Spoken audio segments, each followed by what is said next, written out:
Eu pedi para colocar um título aí que é uma expressão popular que eu acho que muitos de vocês já escutaram, né? Vaso ruim não quebra. Vocês já ouviram essa expressão, vaso ruim não quebra? E quando vocês falam essa expressão, vocês estão se referindo ao quê? Ou quando nós falamos, que eu também falava, ou falei já, referindo ao quê? O que significa vaso ruim não quebra? Por quê? Alguém realmente derrubou um vaso e ele não caiu? Ele não quebrou? Não é isso que quer dizer. Vaso ruim não quebra, nós estamos dando aquela expressão para quando uma pessoa que é má, uma pessoa que nós consideramos que não é bom cidadão, não faz uso da moral, sofre um acidente ou acontece quase uma tragédia e ele sai ileso. Ou não morre, pelo menos, ou não tem nenhum arranhão. O vaso ruim não quebra.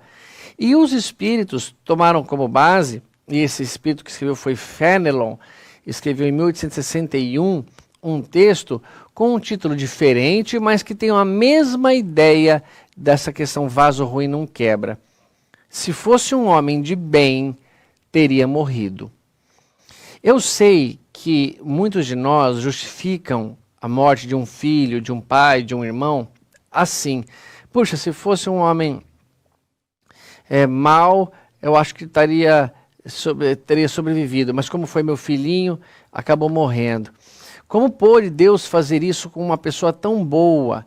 Como pôde Deus fazer isso com uma pessoa tão amorosa, tão amável? O que ele quer dizer? Que aparentemente houve uma injustiça por parte de Deus, ou de quem decidiu a quem vai viver e quem não vai, mediante aquela situação. Eu não estou aqui dizendo que isso está certo ou que está errado. Estou dizendo que devemos compreender o que esse Fenelon vai nos dizer, porque eu tenho convencimento que vai atenuar muito a sua dor, a sua saudade, a sua não compreensão, o seu desespero. Essa posição de que a gente tem uma situação de que fomos injustiçados, Deus não podia ter feito isso com a gente, ou ter feito isso com ele. Então, vaso ruim não quebra é uma expressão que nós estamos ouvindo repetidamente, e que aparentemente tem um texto no Evangelho segundo o Espiritismo com outro nome, que é: se fosse um homem de bem, teria morrido. Ele poderia até dizer o contrário, ó, se fosse um homem mau, teria sobrevivido. É aquela mesma questão. Vaso ruim, se fosse um homem mau, não quebra, sobrevive. É essa relação, é essa mesma expressão que nós vamos ver se ela está certa. Olha o que eles dizem, é muito legal, muito profundo. Falando de um homem mau, que escapa de um perigo, costumais dizer.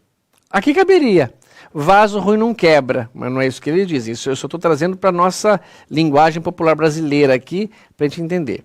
Então, falando de um homem mau, que escapa de um acidente, você costuma dizer, se fosse um homem bom, teria morrido. Ele põe ponto final. Olha o que ele afirma agora. Pois bem, assim falando, dizeis uma verdade. Opa, então nossa expressão vaso ruim não quebra, parece que tem a ver. Vaso ruim não quebra, se fosse um homem mau teria sobrevivido, se fosse um homem bom teria morrido. Ué, então ele está falando que está certo. Continuemos. Com efeito, pois, muito a miúde acontece dar Deus a um espírito de progresso ainda incipiente, prova mais longa do que a um bom espírito que, por prêmio de seu mérito, receberá a graça de ter tão curta quanto possível a sua provação. Olha que entendimento mais gostoso de ter. Estar na Terra, o que eles estão dizendo, é uma situação difícil, é uma prova ou uma expiação para a grande maioria. Estar na Terra é estar passando por situações que não passaríamos estando no mundo espiritual. Mesmo na condição espiritual que nós estejamos, porque desde que estejamos equilibrados no mundo espiritual, não iludidos pela falsa ideia da materialidade, da ilusão da matéria, nós estamos numa condição melhor. É muito mais complicado reencarnar do que desencarnar. É complicado fisicamente, a gente quer dizer, e moralmente também. O espírito que vai, estando no mundo espiritual, reencarnar, ele está com muito mais consciência do preparo que ele teve, quantos anos ele se dedicou, quanto ele se esforçou para ser bem-sucedido na Terra. Estando na Terra, é muito menos responsabilidade a missão que ele vai ter no mundo espiritual. A Terra é como se fosse uma prova, onde você estudou aquela matéria nos livros, nas anotações, em palestras, você estudou, que você se preparou. Agora está na hora de fazer a prova. Essa prova, é claro, vai trazer consequências para nós, no sentido de que o que eu pratiquei, as minhas obras, vão me dar algum resultado. Porém, pessoal, não é como o contrário. Não é como eu me preparei, eu me dediquei, eu fiz tudo que foi curso no mundo espiritual para poder ser bem sucedido no planeta Terra. O modo como nós devemos encarar o planeta Terra pode ser muito variado de acordo com o que estamos fazendo aqui. Nós podemos, por exemplo, enxergar o planeta Terra como uma oficina de trabalho, como uma penitenciária, como um hospital, mas não é uma colônia de férias. Nós podemos ter momentos de descanso, é claro, porque se a lei de trabalho é uma lei e ninguém consegue trabalhar incessantemente 24 horas sem dormir, sem descansar, sem esparecer a cabeça, então a lei do descanso também é uma lei. Porque uma lei está puxando a outra lei. Nós somos obrigados a descansar um pouco, a repousar, não só durante o sono físico, mas descansar a cabeça, descansar a concentração. Se nós temos isso para fazer, sendo que isso é obrigatório pela lei do trabalho, isso também se torna uma lei. Mas não podemos no planeta Terra somente fazer isso. Então, ter um trabalho, mesmo que pouco remunerado, mesmo que injustiçado, está sendo saudável só por ter o trabalho. Se nós nos aposentamos e ganhamos, por exemplo, aquela quantia de aposentadoria, que dá para nós vivermos, e como aposentamos, sobra muito mais tempo agora durante a semana, você trabalhar, mesmo não remunerado, é muito positivo. É bom o trabalho, ele nos foca, ele nos dá toda a concentração. Ontem mesmo eu vi uma expressão num filme que foi muito interessante. Era um filme onde você ia pegar a prisão perpétua, né? E ele falava, inclusive eu indico esse filme para você, chama Sonho de Liberdade, é com o Tim Robbins e o Morgan Freeman, é muito legal. Ele fala assim, então ele foi colocado na cela e tinha a prisão para refletir todo o seu futuro e tinha todo o tempo do mundo para fazer isso. Isso era visto como uma pena muito grande, uma punição muito ruim. Por quê? Ter o tempo para fazer aquilo, ocioso, é muito ruim. Porque você tendo trabalho, você está focado naquilo, concentrado no acerto, e você não está vinculado ao pensamento, escravizado pelo pensamento que te atormenta, pelo pensamento ruim. Veja a importância disso. Então, primeiro fato para a gente encarar esse texto. Nós estamos encarnados no planeta Terra por alguma missão, por alguma tarefa, por alguma prova que temos que passar, por alguma expiação. Vamos entender isso, vamos concordar, porque senão vai ficando difícil a gente tentar se fortalecer na fé raciocinada. Então, se você está aqui e tem dificuldade na família, tem uma dificuldade no trabalho, tem obstáculos a serem vencidos, ensinamentos a serem aprendidos, vai em frente, meu irmão, minha irmã, não desiste não, porque o planeta Terra é assim mesmo e é assim para todos nós. Não dá para falar que a sua dificuldade é mais ou menos difícil que a do outro, porque mesmo que aparentemente ela seja maior, o teu espírito, se for maior de iluminação, a tarefa fica menor. O que é mais difícil de carregar? Um paralelepípedo ou uma pedra do tamanho de sei lá, que pesa 1 tonelada? É óbvio que é mais difícil carregar para um paralelepípedo. Mas quem que estará carregando? Vai estar carregando uma formiguinha ou vai estar carregando um guindaste? Isso que muda. Então o fardo é proporcional à força que nós temos. Então não justifique que a sua vida é mais difícil que a do outro, porque você pode ser uma pessoa mais inteligente, mais elaborada espiritualmente, mais conhecedora, mais desenvolvida. Entendemos, pessoal? Isso que é muito claro. Então, quando a gente vê, estando no planeta Terra, uma situação de que um homem mau safa de um acidente grave, já vem à nossa cabeça aquela frase, vaso ruim não quebra, mas que para eles aqui era, se fosse um homem bom, teria morrido. Pois bem, assim falando, dizeis uma verdade. Então ele afirma para a gente, é verdade.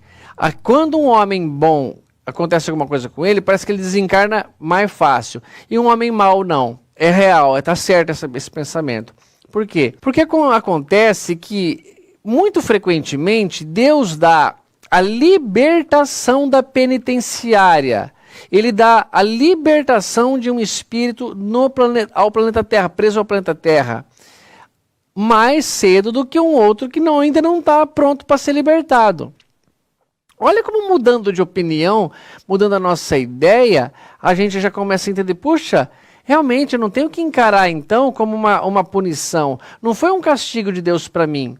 Ele vai chamar a atenção aqui sobre a penitenciária, um homem que está preso, compara com outro, que é inteligentíssimo esse texto. Mas nós temos que encarar, nós temos que ler a coisa e entender e absorver a vida daquele modo. Olha, continuando aqui, ó. Pois, muito a miúde acontece de dar Deus a um espírito de progresso ainda incipiente, ainda muito no comecinho, prova mais longa do que a um bom espírito que, por prêmio de seu mérito, receberá a graça de ter tão curta quanto possível a sua aprovação. Por conseguinte, quando vos utilizais daquele axioma, não suspeitais de que proferes uma blasfêmia. Que axioma que ele está falando aqui? Que se fosse um homem de bem teria morrido. E o que é um axioma? Um axioma é o mesmo que uma proposição, que é o mesmo que um postulado. Quando você ouve na resposta de número 4, ele fala como podemos provar a existência de Deus, ele fala, num axioma que vocês aplicam à vossa ciência. Então, axioma é o seguinte, para se provar uma coisa, nós não podemos, na verdade, fazer diferente de como os gregos diziam que se provava. Eu quero provar, por exemplo, diziam os gregos que Sócrates é mortal. Então vamos lá, eu tenho que ter duas hipóteses verdadeiras para que juntas elas confirmem e provem que Sócrates é mortal. Quais seriam as duas hipóteses nesse caso? A primeira hipótese, todo homem é mortal. E realmente todo homem é mortal. A outra, todo homem é mortal. Sócrates é homem, logo Sócrates é mortal. Ah, eu concluí. Mas aí vem alguém e pergunta numa das hipóteses para mim. Prova que todo homem é mortal. Pela regra de provar, eu tenho que criar outras duas hipóteses que provariam que todo homem é mortal. Aí chega essa mesma pessoa e fala, mas prova então uma das duas hipóteses. Aí eu tenho que ter outras duas hipóteses que provam aquela hipótese. Tudo porque começou lá para provar que Sócrates era mortal, ou qualquer outro início de prova que eu queira dar. Então, deste modo, como que para provar algo eu tenho que ter duas hipóteses para chegar numa conclusão, sempre eu vou poder fazer um questionamento numa das hipóteses. Ah, prova que esse arroz é o mais saudável. Por exemplo. Então eu tenho que provar uma coisa sobre o que é ser saudável e provar que aquele arroz tem aquela propriedade. Aí eu falo, prova que ser mais saudável vai ter essa propriedade. Então não acabaria nunca. E Euclides, da teoria euclidiana, da geometria plana, o grego, ele percebe assim, puxa, para provar alguma coisa, justamente eu não tenho como provar. Por quê? Porque eu não consigo provar nada. Eu quero provar uma coisa, mas tudo que eu falo, alguém pode ficar perguntando nas hipóteses, então eu não tenho um problema aqui. Então ele criou o axioma, que é uma verdade, um postulado, uma proposição, que é aceita como uma tese fundamentada, uma teoria defendida e correta, sem mesmo que ela tenha sido provada, justamente porque provar alguma coisa leva à possibilidade de não se provar nada pela pergunta que você fica fazendo. Sabe quando a criança fica, e por quê? Por quê? Por quê? Nunca acabará, a menos que você fala, porque Deus criou assim. E por que Deus criou assim? Ah, eu não sei mais. Mas a resposta é sempre uma dada e haverá sempre a possibilidade de se perguntar o porquê. Sempre tem lá. E se a gente ficar remoendo, não acaba nunca. É uma coisa a se entender. Se morre um homem de bem, cujo vizinho é mau homem, logo observais, antes fosse este. Ó, agora ele vai falar de uma outra coisa. Nós fazermos a afirmação de que um homem mau, se fosse um homem mau, teria morrido, tudo bem até. eles falam, eles não dizem que isso daí está errada, essa afirmação. Não devemos ficar julgando. Mas nesse primeiro quesito, se fosse um homem de bem, teria morrido. Se fosse um homem mau, não teria morrido. Sem rotular, aquele é um homem de bem, aquele é um homem de mal. Se fosse com aquele, teria morrido. Até a tese, em tese, sem ter personagens na história, tudo bem, eles falam, está certo. Mas quando você presencia a morte de alguém que você ama, ou que você considera um homem de bem, e você rotula, ó, se fosse aquele outro, teria morrido, ele só não morreu porque era esse homem tranqueira, está errado fazer isso. Olha o que eles vão pedir pra gente. Se fosse um homem de bem, cujo vizinho é mau homem, logo observais, antes tivesse sido este. Isso não pode fazer, pessoal.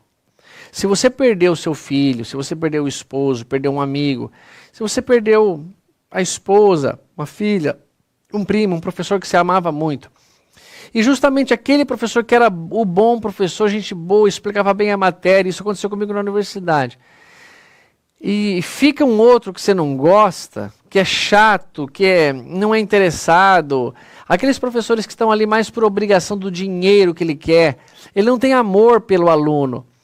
Então você fala, putz, antes tivesse morrido esse professor do que aquele. Não façamos isso, pessoal, por favor. Nós não temos esse direito. Por mais que a gente julgue que era certo, que era melhor, você realmente concorda que você tem mais conhecimento do que Deus, do que Jesus, ou do que os prepostos de Jesus que organizaram todo aquele processo de desencarne daquela pessoa? Então, isso está certo de pensar que realmente um homem bom se liberta logo da terra, porque ele já nem começou, ele já está terminando o seu trabalho, enquanto aquele outro nem começou a fazer, tá tudo bem, esse conhecimento, mas na hora de colocar personagens na história não está certo, não façamos isso porque estamos errados, tá bom? Pois bem, enunciais uma enormidade, porquanto aquele que parte concluiu a sua tarefa, e o que fica talvez nem a tenha iniciado a sua. Quando você tem... Eu vou deixar que eles dizem isso, mas se você está numa sala de aula, e você passou a matéria, você percebe quem são os bons alunos ali, prestam atenção, ficam conectados quando você está explicando, não fica jogando papelzinho, não fica com conversa lateral, paralela, você... percebeu. Aí você explicou a matéria, você perguntou se todo mundo entendeu, se alguém tinha dúvida e tudo mais. Então você passa uns exercícios na lousa, você entrega um livro de exercícios para ele. E eles têm 10 exercícios para resolver durante aquele período da aula. Alguns já terminaram, e que justamente são aqueles que prestam atenção na aula. São aqueles mais interessados, não só naquele dia, mas ao longo de todo o ano, aqueles alunos foram mais interessados. Você não deixa já que eles saiam para o recreio? Você não permite que eles vão na frente? E os outros que ficaram? É porque não terminaram a obrigação. Não se esforçaram, não entenderam, ficaram brincando. Agora estão lá meio atrapalhados, erraram, vieram trazer para você corrigir, está errado. Você pede que eles repetem. Você acha que era justo deixar todo mundo sair para o intervalo igual? Não era justo nem com o bom aluno, nem com o mau aluno, porque o mau aluno também está indo para um lugar achando que ele está entendendo. Quando ele for encarar uma prova de vestibular, uma situação mais complicada, ele não tem o conhecimento. Então o professor, aqui representado pela figura de Jesus, não pode permitir que aquela pessoa já comece a se libertar das obrigações ao mesmo tempo que a outra. Por quê? Porque ela nem começou os exercícios. Você entrega o livro de exercícios, o caderno de exercícios, a pessoa começa a fazer, vai concluindo, e a outra nem começou. Como é que eles podem sair juntos para o intervalo, para o momento de descanso, para o momento de lazer? Não pode. Então veja o que ele fala. Ó. Porquanto aquele que parte concluiu a sua tarefa, e o que fica talvez nem haja principiado a sua. Por que então haveríeis de querer que ao mal faltasse tempo para terminá-la e que o outro permanecesse preso à gleba terrestre? Olha, pelos dois pontos de vista eles nos chamam a atenção. Então você queria que para o mal ele desencarnasse ao mesmo tempo que o bom, se você está colocando isso, ou pelo menos não é como você está imaginando. Você quer que eu tire o tempo dele concluir a tarefa, e você quer que eu não dê o descanso para o outro que já concluiu? Está errado. Realmente não poderia ser igual. Por isso que no primeiro parágrafo eles dizem claro para a gente, Nós temos o costume de dizer, se fosse um homem de bem teria morrido. E ele fala, isso está certo, por quê? Porque cai nessas duas explicações. O homem de bem já concluiu sua tarefa. Acabou, não tem mais o que fazer. O homem mau, porque ser mal, está errando moralmente, ainda às vezes nem começou o seu projeto reencarnatório. Então Deus, por amor, não pode tirá-lo da terra enquanto isso. Eu não posso tirá-lo da escola enquanto ele ainda está aprendendo, tem exercício para fazer. Mas posso tirar aquele outro que já cursou, que já passou pelos exercícios, foi combinado que ele passaria nessa escola. Então, todos vocês que perderam entes queridos e que perderam uma palavra bem aplicada, eu peço a vocês, encarem como alguém que já cumpriu a sua missão aqui na Terra.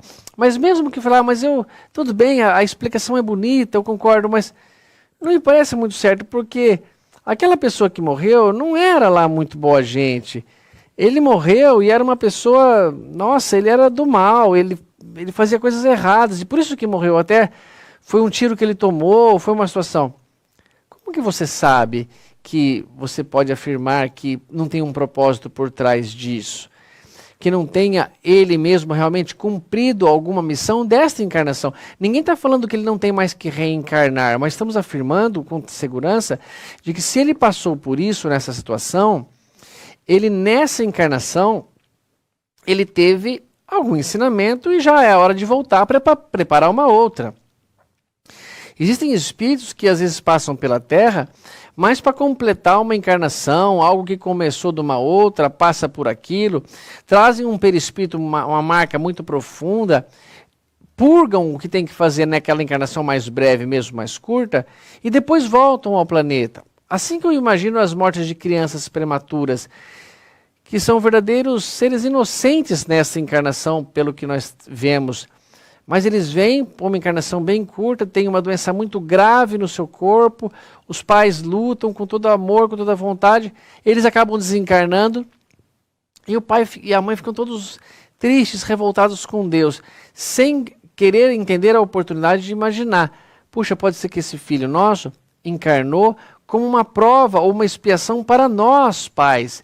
Se submeteu àquilo e morrendo faz com que a gente tenha a oportunidade de experimentar aquela encarnação, aquela saudade, aquela dificuldade para um bem nosso, para um resgate. E se você me perguntar, mas como é que isso pode ser um bem? Eu diria, para desenvolver nossa compreensão, nossa saudade, treinar nossa paciência, treinar nossa esperança, treinar nossa resignação com Deus, nossa obediência ao Pai, tudo isso serve para treinar assim. E se precisamos desenvolver virtudes em nós, essa oportunidade é muito forte, porque é muito dolorida, é muito difícil a saudade conviver com a gente não tem como remediar, não tem como pegar um avião e visitar alguém, ainda que esteja longe. Porque quando alguém desencarna, não tem avião que eu tome, que eu vá me encontrar. A menos que existem outras possibilidades muito boas, durante o sono, durante a prece, você pode sentir a presença dele e ter uma calmaria, tá bom?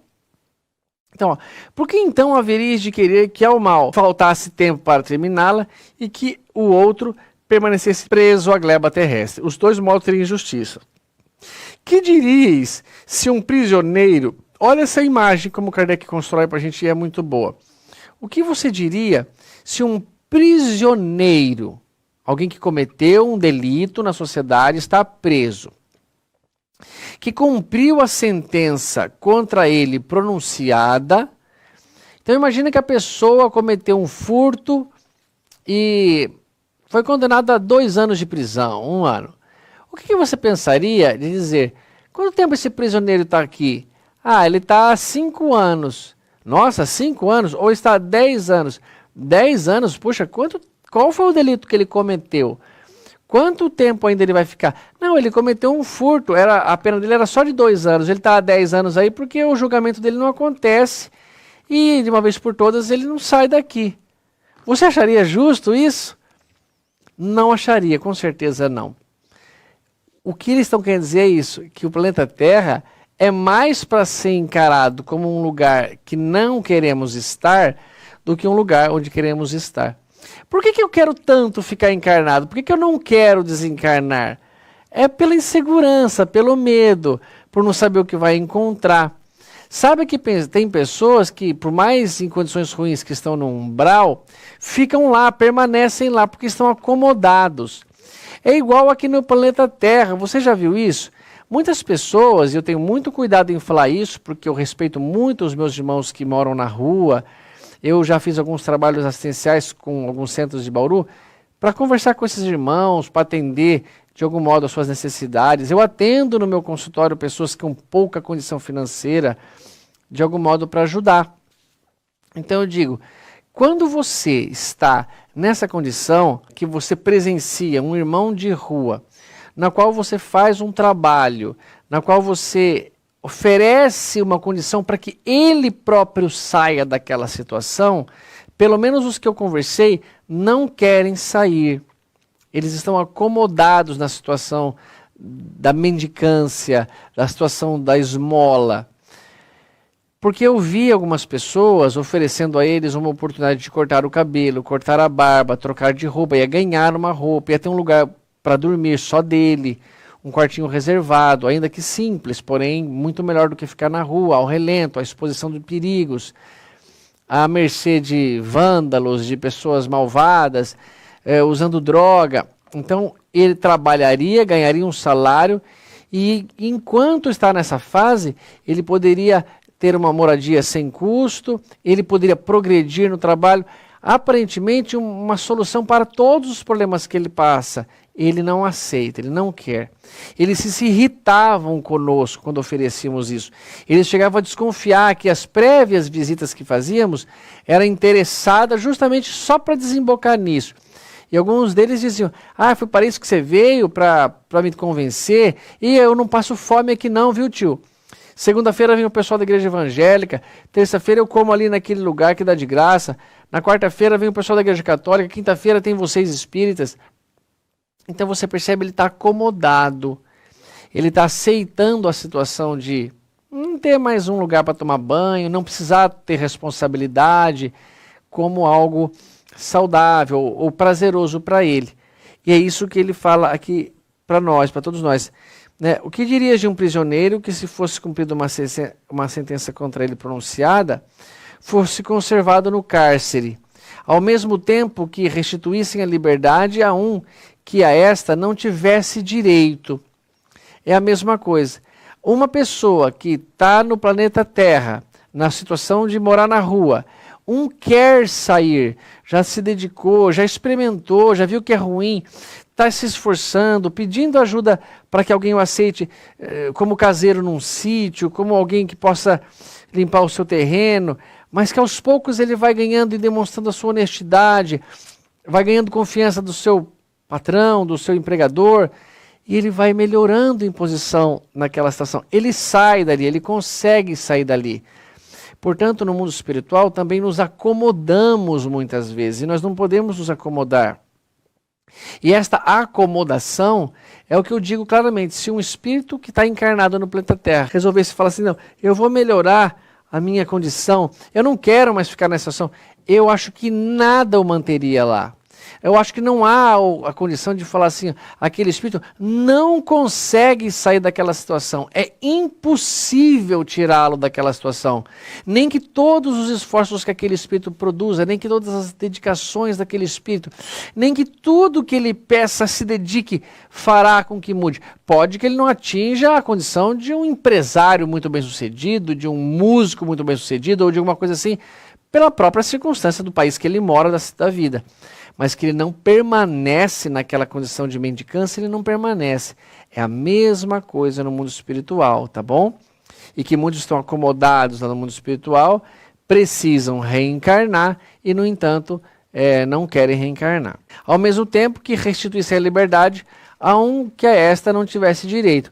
Do mesmo modo que eu não quero que uma pessoa que já cumpriu a sua pena fique lá, porque ele já pagou o que tinha que ser pago, eu também não quero com alguém que não pagou a sua pena saia de lá. Então há tempos diferentes realmente para a condição espiritual de cada um na Terra. Vendo o corpo físico, eu não consigo ver o espírito. Eu não consigo imaginar que débitos, que necessidades aquele espírito traz. Então imagine que na comparação que Kardec faz, ou melhor, que o espírito Fenelon faz, eu estando na Terra, analiso. Eu não sei quanto tempo de necessidade tem que ficar na Terra o espírito, por exemplo, dos meus amigos, um espírito do meu pai ou da minha mãe, um espírito do meu irmão, do meu filho, como também não sei o meu. O que eu posso fazer é me dedicar no melhor que eu puder para o tempo que me foi determinado, fazer tudo que eu puder para aprender, para adquirir novos conhecimentos, reformar intimamente e deixar que a vida continue. Mas eu não posso imaginar que saberia julgar. Puxa, aquele morreu antes da hora. Aquele morreu muito tarde, ele devia ter morrido mais cedo. Aquele morreu no tempo certo. Se você está fazendo isso, se você já falou essa frase, não fale mais. Se você já falou, se você já comentou sobre isso erroneamente, como eu fiz no passado, eu não faço mais, julgou que aquele que devia ter morrido. Por exemplo, vocês lembram de um acidente que teve agora há alguns dias, que caiu uma árvore em cima de 2 carros, eu vi 2 carros na rua parados e um baita de um tronco assim em cima. Num dos carros parece que tinham 4 pessoas, o pai, a mãe e 2 filhos. O pai conseguiu escapar com algum ferimento, se eu não me engano, os filhos escaparam sem ferimento, ou que eu esteja errado, não importa, dá no mesmo a ideia, e a mãe faleceu, a mãe desencarnou ali no local. Eu não conheço, hein, pessoal, nem quero cometer nenhuma heresia aqui, nenhuma injustiça, mas vamos imaginar pela história, pelas circunstâncias, que a mãe fosse muito boazinha, muito amorosa, muito fiel ao marido, muito dedicada ao trabalho de casa, ao seu trabalho na rua, cuidava daquela família com todo o amor. E que o homem era um pilantra, mau caráter, folgado, infiel a ela. E fala, como é que vai morrer essa mulher, cara? Como é que pode? E como é que fica um homem lá com esse... Está certo do jeito que está. É natural que uma pessoa de bem, que uma pessoa que já não precisa mais ficar aqui na Terra, vá ao mundo espiritual e deixe agora o esposo viúvo e os filhos órfãos de mãe, para que eles aprendam alguma coisa ou a conviver sem a sua presença. Mas eu jamais posso, daqui lendo o jornal, falar que injustiça se cometeu aqui, morre uma mulher bem. E se fosse o contrário, se fosse o homem que é o bom, o homem que é amoroso, intelectualizado, cuida da mãe, da esposa, que é alcoólatra, e não que os alcoólatras sejam ruins, mas são desregrados, desrespeita a fidelidade, não quer dar atenção aos filhos, ficou um tempo fora e volta... E aí morre ela, eu posso dizer, graças a Deus, justiça foi feita, morre quem tem que morrer. Não, pessoal, nós não podemos fazer. Eu não sei, inclusive, se a presença dela aqui na Terra não estaria a incriminando ainda mais. Porque muitas vezes, se nós estamos indo muito bem na encarnação, muito estudiosos, muito amorosos, dedicados às virtudes, pode acontecer que eu ganhe uma moratória, ou seja, Deus permite que eu permaneça mais tempo encarnado, já que eu estou sendo muito bem sucedido. E o contrário também acontece. Se eu for muito mal responsável dos meus atos, inconsequente com a minha saúde, pode que eu encurte a minha encarnação e pare de cometer os meus delitos, os meus crimes aqui na Terra. Tá bem? Não dá para julgar. É isso que a gente tem que entender. E é o que eles pedem aqui para a gente. Ficai sabendo, olha agora essa frase, que a verdadeira liberdade para o espírito consiste no rompimento dos laços que o prendem ao corpo e que, enquanto vos achardes na terra, estaríeis em cativeiro.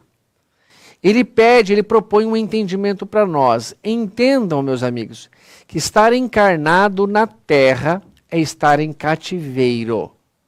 E que estar desencarnado é ganhar a liberdade. Os filósofos gregos Sócrates, pelas mãos de Platão, também se refere ao desencarne como a libertação.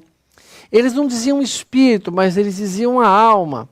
E Sócrates colocava em Fédon, Apologia de Sócrates, que trata do tema morte, ele fala muito claramente que a alma, estando fora do corpo, ela está libertada, até que ela é aprisionada pelo corpo, vai estagiar um tempo, e com a morte ela é novamente libertada.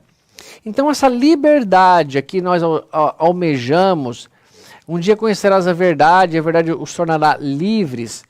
Essa liberdade, que é o segundo maior valor, que quase que está inerente ao primeiro, que é a vida, o primeiro, e que eu não acho que nós temos direito de tirar a vida de ninguém, por mais que essa pessoa tenha cometido erro, eu acabei de afirmar, ela cometeu erro, ela não me deu o direito de cometer o mesmo erro que ela comete.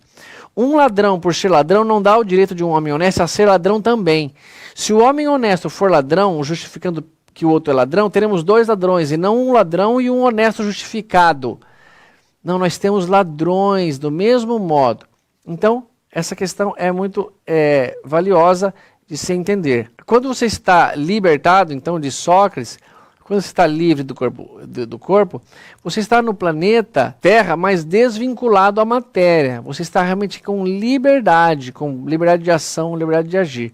Quando você encarna, Sócrates dizia que a alma é capturada e ela vai estagiar mais um tempo. Quando ela é libertada, ela volta à verdadeira pátria.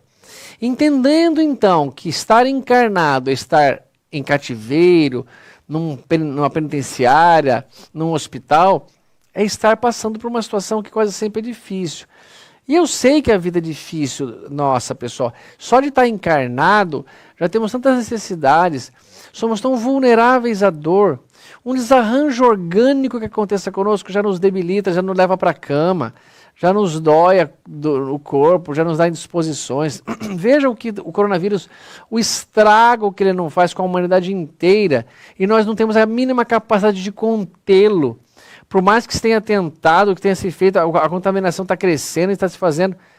Então veja como nós somos frágeis em estar encarnados e estar sujeitos a isso. Mas quando um espírito vem dar uma comunicação aqui no planeta Terra, não tem perigo dele ele se contaminar de coronavírus, com o Covid-19, de ficar tão ligado a um médium que está com gripe, que está com Covid?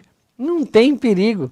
Por isso estar desencarnado é uma liberdade desses sofrimentos, dessas dificuldades que nós temos aqui no planeta Terra. Vamos entendendo esses textos, vamos ler sem pressa. Ainda tem um parágrafo aqui para ler, eu tomo todo o cuidado do mundo pelo tempo, mas veja como a gente vai entendendo, quantas informações vamos absorvendo, vamos ligando em raciocínio, vamos pensando assim.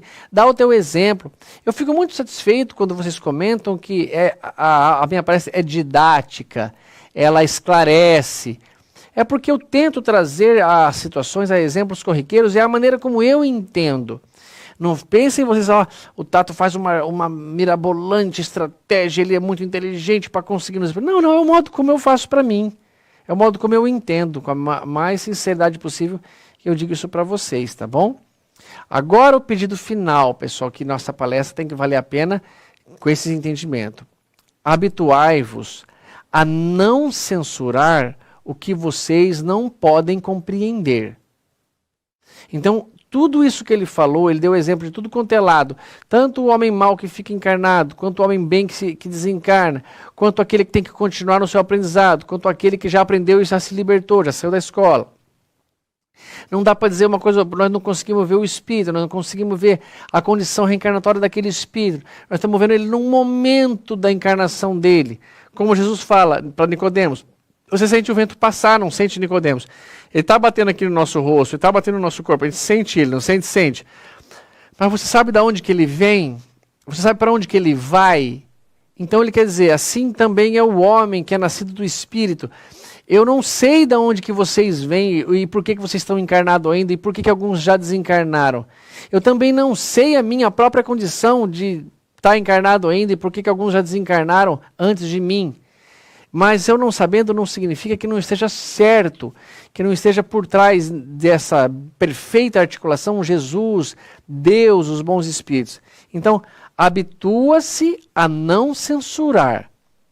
É como, eu me habituei a fazer isso, desabitue-se. Eu habituei a criticar, a me indignar, desabitue-se a criticar, a censurar as pessoas, a julgar quem já morreu que está errado, ou quem não morreu ainda que deveria ter sido esse. Tira isso da cabeça. O que vocês não podem compreender. E creia que Deus é justo em todas as coisas. É difícil para os bons espíritos nos explicar alguma coisa, porque eles precisam pedir para a gente, creia, cara, creia que é assim. Isso basta, não vá além. Kardec, na resposta 14 do Livro dos Espíritos, obteve uma resposta tão bonita, que ele fala assim: creia-me, Deus existe, não vá além, isso basta. Quer dizer, não é que os espíritos que tanto queriam nos explicar, que tanto nos explicaram, que foram seres tão bondosos, tão amorosos conosco, não é possível que eles estão fazendo assim e fazem com que a gente tenha que engolir, porque eles não querem nos explicar. Não tem como explicar. Kardec, creia, Deus existe, não vá além, isso basta. Não entre num labirinto de onde não é capaz de sair. Isso não lhe tornaria um homem melhor. Antes lhe tornaria um homem orgulhoso, ou ainda mais orgulhoso, porque acreditaria saber ou conhecer algo quando na realidade nada saberia. Você não teria nenhum conhecimento disso, Allan Kardec. Busque primeiro compreender as vossas imperfeições, ou coisas que vos tocam mais de perto, porque isso será mais útil do que tentar penetrar no que é impenetrável. Portanto, ele pede para a gente: creia que Deus é justo em todas as coisas. Não houve nenhuma injustiça na história com a morte de ninguém. Se mesmo que a gente falar, mas ele não tinha feito nada para merecer, ele será recompensado numa próxima. Se Deus achou por bem tirá-lo da vida e ele não fez nada naquela existência e nem na anterior, vamos supor, mas agora Deus está o compensando, está dando a ele toda a oportunidade de ele melhorar, dele crescer. Então, habituai-vos a não julgar. Muitas vezes, o que vos parece um mal é um bem. Tão limitadas, no entanto, são as vossas faculdades, que o conjunto do grande todo não o apreendem. Olha que coisa mais linda, pessoal. Não concebem, não entendem, né? Então, olha isso. É tão limitada, no entanto, a nossa faculdade, as capacidades que eu tenho de enxergar, de ouvir, de sentir pelo tato, de perceber, é tão limitada na minha realidade, que o conjunto do grande todo eu não consigo apreender. Se você olhar um mapa por cima, maravilha. Mas se eu olhar um mapa com uma lupa, com um microscópio, eu só consigo ver segmentos muito pequenininhos, eu não consigo ver o todo. Eu estou aqui andando pela rua, mas eu não consigo ver o congestionamento que vai ter lá. Eu não consigo ver o carro que está chegando, que vai chegar bem junto comigo na encruzilhada, ali na esquina. Eu não consigo enxergar o todo, porque eu estou encarnado e as minhas faculdades são muito limitadas, então não posso julgar. É quase certo que eu vou errar se eu julgar. Entende, pessoal, isso? Esforçai-vos por sair pelo pensamento da vossa acanhada esfera, ou seja, da nossa inteligência tão pequena. Esforçai-vos pelo raciocínio, diria Aristóteles, a diminuir a dor do coração. Se você se esforçar pelo raciocínio, como assim? Fala, puxa vida, eu perdi uma pessoa que amava muito, realmente já teve uma doença grave, foi difícil para ela, e está sendo difícil para mim também, está sendo difícil pelos meus irmãos, mas eu não sei o que fazer. Precisava aceitar isso para viver em paz. E pelo que eu estou lendo, realmente, Jesus esteve aqui e falou que não cai uma folha de uma árvore sem conhecimento de Deus, e eu acredito nele. Por tudo que Jesus fez por nós, por todos os ensinamentos morais, por todo o ato de bondade e de amor, ele merece minha consideração, merece meu crédito. Ele, numa prece dele ao Pai, ele pede que afaste dele aquele cálice, mas que fosse necessário fizesse a vontade de Deus e não a dele, que era Jesus. Então eu acho que eu tenho que conformar-me e entender que tudo bem, eu não queria que acontecesse isso, mas se aconteceu, Deus sabe mais. E eu não preciso ser triste por isso. Aliás, Deus quer que eu supere e seja feliz. Então, a morte de alguém que amamos ou perder um ente querido não pode ser encarado como uma punição de Deus para você ficar triste. Pelo contrário, é um motivo para você se esforçar e ser feliz e ter mais mérito nessa felicidade. Eu consigo enxergar e entender assim. Apesar de pedir todos os dias para que Deus proteja meus pais, proteja principalmente meu filho, proteja aquelas pessoas que amo, que eles possam desencarnar naquela ordem que eu considero a ordem natural do tempo, de desencarnar acima lá dos 80 anos, tá bom? E quando eu recebo pedidos de oração, pessoal, e podem ter certeza que eu ponho o nome no grupo, eu faço oração, eu recebi um pedido alguns dias de uma grande amiga, uma colega, pedindo pelo pai dela, que também está um pouco enfermo, passando por uma doença, para que eu colocasse o nome dele no grupo. E eu tenho feito oração, mas podem saber, não é certo o que eu peço, o que vocês peçam, para que ele não morra. Deus sabe o seu desejo, não tem perigo. Você não precisa falar o que você quer ali, porque ele sabe o que você quer. Mas você atrapalhará muito a essa pessoa, a recuperação dela, o que tem que acontecer com ela, se você ficar pedindo encarecidamente que ela não morra. Porque se tiver na determinação de Deus o desencarne, você somente adiará o processo de desencarne e atrapalha muito. Peça para que faça a vontade de Deus e que, se possível, se ela se curar, você vai estar ali para ajudar, que você vai dar toda a tua inteligência, teu amor na colaboração com a saúde daquela pessoa, que você vai se disciplinar junto com ela, mas que seja feita a vontade de Deus e você está ali para ajudar. E se dedique à prece falada pelo coração, tá bom? É assim que você toma uma postura que ajuda aquela pessoa que você ama. Aí ele vai continuar aqui, ó. Não compreendem. Esforçai-vos por sair pelo pensamento da vossa esfera acanhada. Então o intelectual ajuda o moral. O intelectual ajuda o sentimento. Uma vez eu me lembro, eu era bem jovem e eu fiquei meio triste por um relacionamento que se rompeu. Uma namorada, início de um namoro, que não quis mais namorar comigo e tudo bem. E eu fiquei abatido e eu conversei com meu pai, ele se interessou pela história e ele falou abertamente, mas não fica assim não, você tem um grande valor. Se essa pessoa não está reconhecendo tudo que você fez, se essa pessoa não está se importando, se ela acha que você não a merece, então pode ser que você realmente não a mereça, tanto para cima quanto para baixo, analisando. Ela não merece porque você é uma pessoa muito mais carinhosa do que ela mereceria, ou você está faltando chegar a uma altura dela. E tanto faz, ela tem todo o direito de não aceitar. E você aceita essa verdade, melhora no quesito que você tem que achar que tem que melhorar, mas valoriza-se, não sofre por isso não. E eu raciocinei e falei, poxa, é verdade. Tem uma família tão gente boa, uma família de pai e mãe amorosos, atenciosos comigo, com meu irmão. Um irmão companheiro, me ajudava ali, ficava ali naquela situação tentando me tirar daquela melancolia. Que isso? Falei, não vou ficar mais assim não. Em pouquíssimo tempo eu já não estava mais sofrendo. E se eu ficasse alimentando o erro, o contrário, eu poderia estar hoje sofrendo muito mais. Puxa vida, que coisa ruim. Eu estou triste pra caramba aqui, não consigo melhorar, não consigo tirar da cabeça. Essa menina, ela tem que ser... Não, para de pensar. Usa a intelectualidade, assim pede Aristóteles, assim está pedindo o espírito Fénelon. Vamos ver de novo, ó. Esforçai-vos por sair pelo pensamento. Pensamento é a faculdade cognitiva. O que seria, então, a faculdade emocional, a inteligência emocional?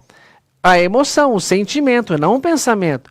O pensamento é a cognição. O que eu devo fazer nessa hora? Devo almoçar antes, almoço depois, vou de banho tomado, vai dar tempo de tomar banho, eu vou assim mesmo, direto do trabalho, e agora? Quem está fazendo isso é o meu pensamento, é o meu discernimento. Então, esforçai-vos por sair pelo pensamento da vossa acanhada esfera, e à medida que vos elevardes intelectualmente, diminuirá para vós a importância da vida material, que nesse caso se vos apresentará como simples incidente no curso infinito da vossa existência espiritual, a única existência verdadeira. Então, pessoal, deu para entender, o texto acabou. Eu sei que é dolorido perder, mas ninguém está pedindo para você não sofrer. Ninguém está pedindo, eu só estou pedindo para você não se revoltar. Ter saudade é ter sinal de que você ama aquela pessoa e que conviveu com ela. Você não sente saudade do que você não viu. Você não sente saudade do que você não conviveu. Ah, como não? O Renato Russo cantou uma música. E só você que tem a cura para o meu vício de insistir nessa saudade que eu sinto de tudo que eu ainda não vi. Tá bom, vou considerar que você não viu nessa encarnação, mas você tem saudade de alguém que você conviveu no mundo de encarnação. Mas se Jesus me falar, ó, você nunca conviveu com este espírito, é tão grande o tempo da existência do Pai, dos mundos habitados, que esse espírito nunca teve no planeta Terra, e você nunca teve no planeta dele, então vocês nunca conviveram, você não sente saudade dele, tá bom? Então isso é um fato. Então olha só o que ele pede aqui. Quanto mais nós começamos a entender a realidade do mundo espiritual, mais a vida na matéria me parecerá simples, um incidente tão passageira. Tanto mais tempo nós ficamos no mundo espiritual do que aqui na Terra. É tão curta a passagem por aqui. Então, se você está com saudade, chore lágrimas limpas. Lágrimas de saudade. Sabe aquela lágrima que você chora e que quando você está muito emocionado de contar uma história bonita de infância, de relembrar de um pai, de um amigo, de um professor, e você chega a lacrimejar, essa lágrima é bem-vinda. Essa lágrima é boa, está fazendo bem para você, está fazendo bem para aquele espírito a que você está homenageando com suas lágrimas. Mas lágrimas de revolta, lágrimas de indagação, por que Deus fez isso comigo? Como pôde Deus fazer isso? Como pôde Deus agir assim? Aí você está agindo com orgulho, com egoísmo. E pode sim acontecer tudo com a nossa vida. Pode nos mostrar muita realidade. Vaso ruim não quebra.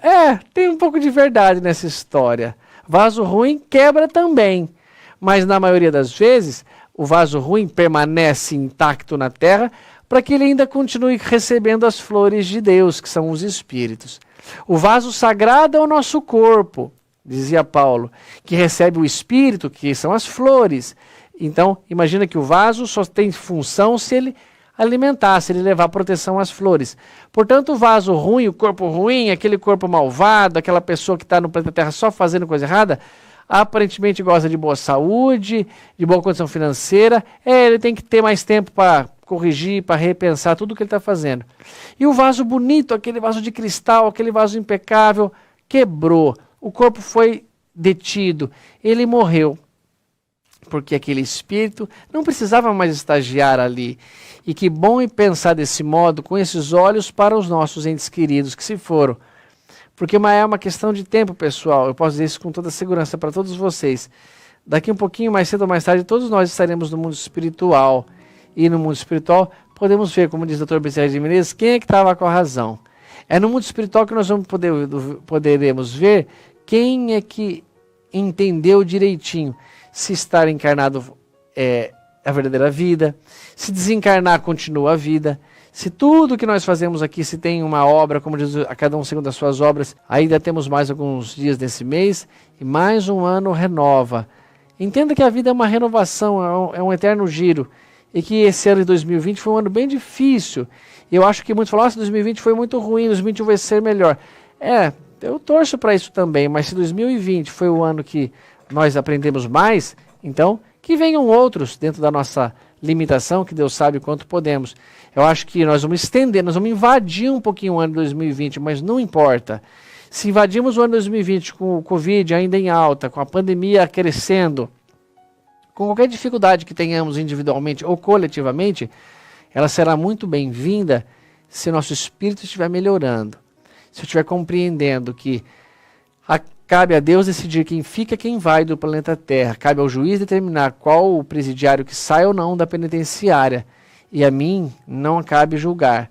Cabe somente tentar entender que é limitado os meus recursos, os meus sentidos obtusos, mas que com a fé em Deus, com a minha intelectualidade crescendo, com a minha moral crescendo, eu vou conseguir uma vida melhor, uma vida mais compreensiva dessa realidade. Que o ano que vem, que começa em 2021, eu quero pedir para vocês, se vocês perderam alguém esse ano, se vocês infelizmente tiveram que devolver, pode saber, o seu espírito, desse espírito que voltou para casa, ele se libertou. E os grandes nomes da história disseram isso. Jesus, Allan Kardec, todos eles disseram que voltar para casa é desencarnar, é a mesma coisa. Mas que o ano 2021 que está aí, quem será os que voltarão para casa? Quem será aqueles que ficarão na terra? Quem será aqueles que vão ficar na terra e vão precisar devolver entes que amam muito para o mundo espiritual?